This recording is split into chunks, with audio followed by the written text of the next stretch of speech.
Human brain doesn't learn best just by consuming information. The human brain learns better through creating and co-creating and being active, getting off the bench and doing something. Because we know knowledge by itself is not power, it's potential power. It becomes power when we utilize it, when we exercise it, when we apply and we implement it. Where I'll teach something for about 15 minutes and then take a little break and say, okay, take a few minutes now and summarize what I just shared with you.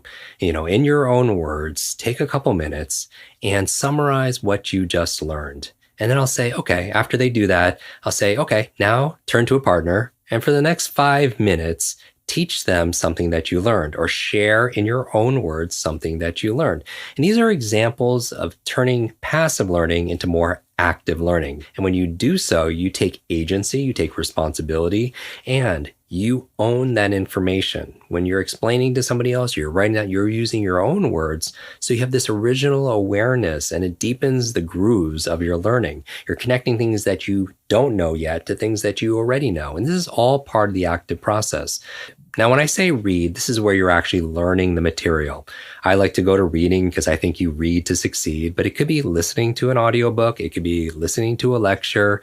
It could be listening to a podcast, having a conversation with somebody, but you're intaking information, actively reading it. You're asking questions, you're using a visual pacer, you're very involved. Now, the second R after you read is I want you to reflect. And this is kind of like the metacognition. You're thinking about what you just read. You're thinking about your own thinking, because it's not just about rapid reading or rapid learning. It's about taking time to reflect and making it personally meaningful to you, getting new nuances from the information, learning new levels of comprehension, new levels of understanding. So you're reflecting on the information. That's a way of being more active.